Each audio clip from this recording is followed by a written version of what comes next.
নমস্কার, আমি চিরঞ্জিত স্যার। তো এখন আমরা আছি হাইকোর্টের সামনে।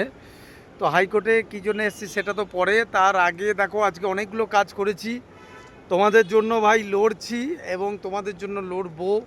তোমাদের জন্য দেখো আজকে একবার শেষবারের মতো কিন্তু পুলিশ রিক্রুটমেন্ট বোর্ডের কাছে কিন্তু আমরা তোমার কি বলে ডেপুটেশন পাঠিয়েছিলাম ছাত্রদেরকে। আর এই আমাদের আজকে ছাত্র আছে, আমার নিজের ছাত্র অর্ঘদীপ পান্ডা। তো অর্ঘদীপ দেখিয়ে দেয় ওটা। এই হচ্ছে ডেপুটেশন কপি আজকে যেটা দেখানো হয়েছে অলরেডি। তো কি কি বললো অর্ঘদীপ? আজকে মেনলি আমাদের চিরঞ্জিত স্যারকে অসংখ্য অসংখ্য ধন্যবাদ, কারণ আজকে আমরা যে ডেপুটেশন দিতে গেছিলাম এই পারমিশনটা সত্যি পাওয়া খুবই কষ্টের ছিল, চাপের ছিল। যদি স্যার না থাকতো হয়তো আমরা পারতাম না। যৌথ প্রচেষ্টাই হোক, যাই প্রচেষ্টার জন্যই সবাই ধন্যবাদ স্যারকে অসংখ্য অসংখ্য। এবারে আমরা আজকে ডেপুটেশন দিতে যারা যারা গেছিলাম, আমাদের সঙ্গে যারা বন্ধু ছিল সৌভিক এবং সুভাষ বারোই, তাপস সাঁতরা, তিনজনকেই অসংখ্য ধন্যবাদ। সঙ্গে তো আমি ছিলাম, এর তিনজন ছাড়া আজকে ডেপুটেশন প্রায়ই অসম্ভব ছিল। এবার আমরা ডেপুটেশন আজকে মেনলি যে কারণে দিতে গেছিলাম সেটা হচ্ছে ডাব্লিউবিপি কনস্টেবল এবং ডাব্লিউবিপি এসআই কনস্টেবলের এসআই দুটো রেজাল্ট এখনও পেন্ডিং রয়েছে, রেজাল্ট বেরাচ্ছে না। আর ওদিকে কেপি কনস্টেবল আর কেপিএসআই ও রেজাল্টটাও বেরাচ্ছে না। এবারে আমরা ধন্যবাদ জ্ঞাপন করছি চেয়ারম্যান স্যারকে আমাদেরকে প্রায় 40 থেকে 45 মিনিট সময় দেওয়ার জন্য। এবারে ডেপুটেশন দিতে গিয়ে আমরা মেনলি যেটা জানতে পারলাম যে ডাব্লিউবিপি এসআই এবং ডাব্লিউবিপি কনস্টেবলের ওটা হচ্ছে ওই যে 7% এবং 70% ওবিসির একটা জট রয়েছে, ওটা নিয়ে হচ্ছে কেস চলছে এবং সুপ্রিম কোর্ট অবধি মামলা চলছে। ওইটার জন্য রেজাল্টটা রেডি হয়ে রয়েছে, যেদিনই মিটে যাবে গ্রিন সিগন্যাল চলে আসবে, 7% 17% যেটাই হোক রেজাল্ট সেদিনই পাবলিশড হয়ে যাবে 20 থেকে 21 দিনের মধ্যে, এটাই আমাদের স্যার বললেন। আর ডাব্লিউবিপি এসআই আর ডাব্লিউবিপি কনস্টেবল এটার জন্য হোল্ড হয়ে আছে। আর কেপি কনস্টেবল কেপিএসআইটা মেনলি ট্রান্সজেন্ডার কেসের জন্য আটকে রয়েছে। মোটামুটি ওটা সেপ্টেম্বরের আগে কোনো আশার আলো থাকছে না স্যার যেটা বললেন। আর এই কেসগুলো বা এই রেজাল্টগুলো পরপর বেরিয়ে যাওয়ার পরেই নতুন হচ্ছে রিকোয়ারমেন্টের ভ্যাকেন্সি দ্রুত হারে আসবে, স্যার আমাদের ওটাই জানালেন।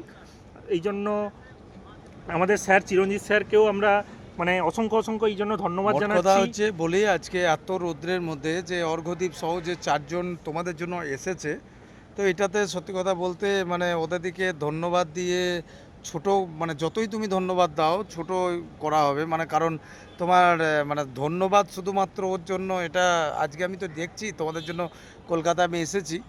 আর বিশেষ করে আমি হাইকোর্টে এসেছি তোমাদের জন্য এই 17% আর 17% যে 17% না 7% এই যে রুল প্রোটোকল যেটা রয়েছে, তো এই বিষয়টা কিন্তু জানার জন্যই আরও কিন্তু আমি কিন্তু এখানে এসেছি, যাতে ল মিনিস্টারের সঙ্গে খুব তাড়াতাড়ি বিরাজ বিশ্বাস মহাশয় যিনি রয়েছেন ওনার সাথে কিন্তু খুব তাড়াতাড়ি অ্যাপয়েন্টমেন্ট, এবং কালকেই সম্ভবত অ্যাপয়েন্টমেন্ট পাওয়া যাবে।